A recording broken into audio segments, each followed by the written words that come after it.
Hi friends, it's your pal Scott Garibay, and today we're going to talk about Dungeons & Dragons, and I'm going to continue recapping the Drogar campaign. So at this point, Sleepy Stonyhorn and Rilbax, the human fighter, and Drogar, the Owlbear, move into the Neverwinter Forest and finally get to the area of the Emerald Enclave. So actually, Rilbax says, hey, that's it. Like, when we step past that tree, right, we will be in the area of the Emerald Enclave. And so this was really interesting. I really enjoyed this in that we reached this point where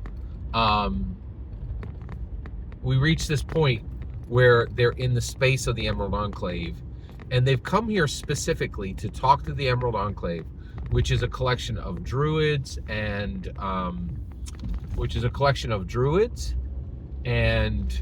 clerics and rangers who absolutely love and protect the forest. Okay, they're similar to like the Harpers, right? They're a faction. They're specifically a faction within Dungeons and Dragons, and specifically within Forgotten Realms. They're a faction specific to Forgotten Realms. I really like them, and I also love that like we don't really talk as much as we should about Dungeons and Dragons Honor Among Thieves, but like Emerald Enclave, we know what it is. We saw it on screen. Like it's pretty wild, right? And that's not a small. You're like, oh, so what? Well, Shadow Dark doesn't have that, right? Like Shadow Dark doesn't have a show, doesn't have a movie, doesn't have a Funko Pop. Like Kelsey Dion. This is what it takes when you surrender, right? Like, and so I really feel like Kelsey Dion built a D&D killer and then just didn't want to do the work to get it all the way there. Not do the work, make the literal sacrifices, right? And I do have some sympathy because I am very aware of what Gary Gygax sacrificed to make it all the way there, right? And I get it. I think, it's wild. Okay, let me stay focused here. Okay, let's get back to it. So they go into the Emerald Enclave, and this was, I enjoyed this, but I also, man, I'm so bad at recapping. I talk about all this other stuff, but I really appreciate your patience because running this, I really feel like the Drogar campaign is peak D&D. I am just really absolutely loving it. And so it's triggering a lot of like questions in my head and answers that I've received from play, right? So from the experience. I don't really like that term, play. But anyway, okay, let's keep going. All right. So at this point, they entered into the Emerald Enclave's space, right? And so there's a perception check, and he fails his perception check.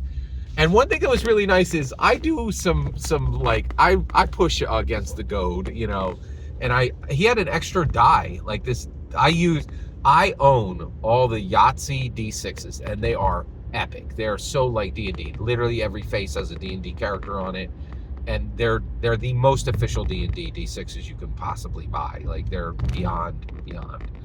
And so I give them out, right? And even with one of these extra D6s added to his roll with a +2, he still absolutely biffed it. And so at this point, the Emerald Enclave, he knows he's in the Emerald Enclave, and the Emerald Enclave's like elite head druid walks out.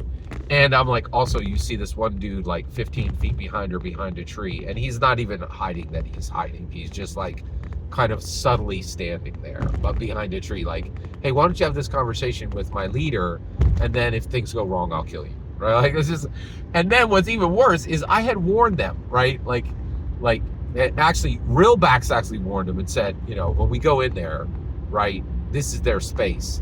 Not only are we going to be dealing with the people that we're dealing with, but just like before, there's going to be 10 archers there, or 5 archers there, or 3 archers there. There's going to be unseen archers. We're gonna be in trouble. Like, just understand this. The other thing that was really fascinating, so they meet Arvella. They come across Arvella, who is the elite lead druid of the Emerald Enclave, and she just comes out and is like, hey, you're in our space, right? But before we get there, Rilbax I had this amazing conversation with Sleepy Stonyhorn's player, the hardcore player. And Rilbax says to Sleepy Stonyhorn, he goes, oh, hey, hey, boss, what's the play? We're going in here. These guys this is going to be a hard sell, right? Like, this is the Emerald Enclave. You're asking them to give you extra wood cutting area? And he's like, yeah, that's right. And he's like, well, what's the plan, boss? And I couldn't believe this. I was so shocked when the player said this. But the player was like, there's no plan. And he's like, what? Right? Like, and Realback's, the human fighter, is like, what do you mean there's no plan? He's like, I'm going to go ask him. He's like, well, what are you going to offer them? And he's like, I don't know yet. And he's like, well, that's not going to work. Right? And Realbacks was not Realbacks at that moment. Sometimes dungeon masters just kind of like cock it up. That was just me. I was shocked. I was just like, what do you mean there's no plan? Right? Like, and I was both simultaneously appalled and I was just simultaneously delighted, right? Like, I can't, like, I love, because so many players are like, oh, I got a plan for 6 weeks, but he's like, I'm going to go there, I'm going to do the thing, and hopefully it works. And then you're like, well, what if it doesn't work? And they're like, you fight your way out, you think your way out, you maneuver your way out, you do the thing, right? And I was just like, wow. Like, I was really blown away with just the stones on the hardcore player. Like, I call him the hardcore player for a reason, man. This dude is like, he is really fascinating. And that's another thing I absolutely love is, so this is a really special campaign, right? I just met this guy. We've been friends less than, probably coming on 3-4 months now. Yeah, actually, I do know exactly. We've been friends for 4 months, right?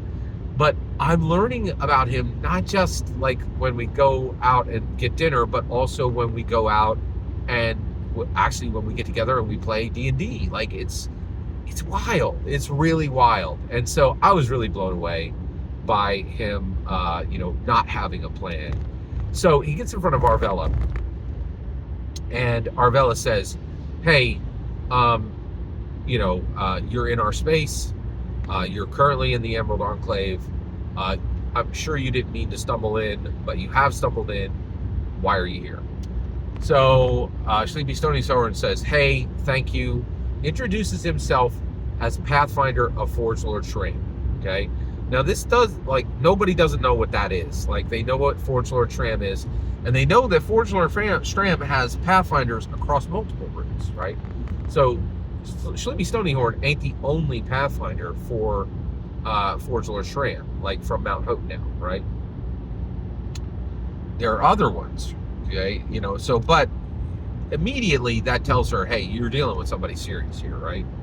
Then he says, listen, I'm here on behest of Woodcutter Demest, the leader of the Woodcutters from Phandalin, and they need, and he tells her everything. He tells her, like, hey, my boss, Forge Lord Shram, needs extra wood, right? The woodcutters can no longer sell us wood because they're selling it all at a 50% increase to Waterdeep and Neverwinter merchants for ships on Waterdeep and for housing in Neverwinter, right? And Demest needs more area to cut wood, right? So that's why I'm here, right? So Arvella says, well, first of all, thank you for coming to me, and thank you for being honest, right? Because you told me who you represent, you told me your name, you told me your entire agenda, right? Like, she said it more fancy than this, but this is a recap, right? Is it a recap? Man, I've been taking a lot of videos to tell this. Thank you guys for your patience. And just to be clear, I get no views on these recaps. Like, they're so bad, but they're important to me. They're important to me. And this is one thing this is why I have 3,300 subs, like 3,400 subs now. This is like, I do what I like, right? But it costs viewers. It's okay. Let me stay focused. All right, here we go. All right. So she says, I love all of that, right? But she says, you can kick rocks. Not only are you not going to get 1 inch of the Emerald Enclave space, we are claiming 20 miles of their current woodcutting area. And we're going to and just by asking us, just by daring to ask us for more space, we're claiming 20 miles east, right, where they can no longer cut, right? And just looks him in the face like, yeah, what about that, right? Like, And so Sleepy Stony Horse like, oh, okay. Like, and Realbacks looks at him like, and Realbacks with his eyes, it doesn't say, it's like, I done told you, right? Like, like it's just like, and I was like, why did you think this would work? Really, it was fascinating. So here's what happens then. Okay, it's so wild. All right, okay. So now, he's like, okay, listen, I got to go back and talk to Demest. Can I stay here for one day? We've been traveling forever. We actually lost, an adventurer who was adventuring with us, and Robax is like emotionally recovering from that. He said it different, but he's like, but can we just stay here for a minute and just enjoy your hospitality? And she's like, more than that. Like, she's like, I really like how you asked this horrible question. I hated your question, and I liked everything you did to ask it. I trust you, and I've never heard somebody come with that horrible of an agenda be that honest. Not only can you stay, but you're going to stay in our special grove, right? And I had a name for it in the, it's written down in my notes. But she's like, you're going in the, the special grove. So he goes into this grove, and there's a unicorn there, right?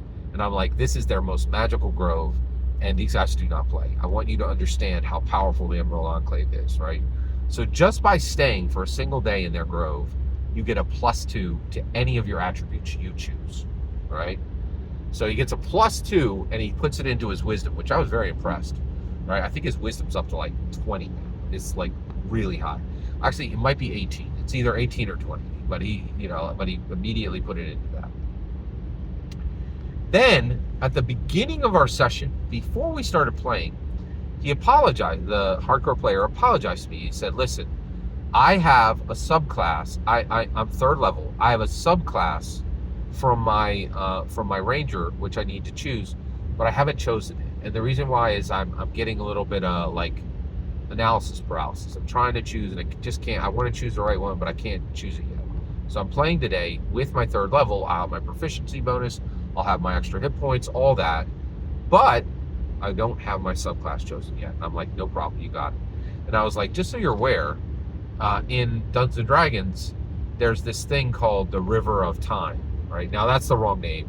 And please, actually, I think this has been I know this was in 3rd edition. I know it was in 4th edition. I think it was in 5th edition. So it's a narrative way that they actually do to narratively allow you to change everything about your character. You can change the class, you can change the feats you chose, you can change the subclasses. And so how does this work? You stand in this magical river, and it's a convergence of all the multiverses, right? And you just take from your own self on different areas, and the magic of the river itself allows this. And so it's one physical location in your current campaign that you can use to allow, by narrative, by lore, to allow a character to rewrite anything they want about their character, which takes away that analysis paralysis, because you can set something in and then you could change it later. And I said, listen, we're near and actually we'll get there. And so I was like, you could change anything you want about your character.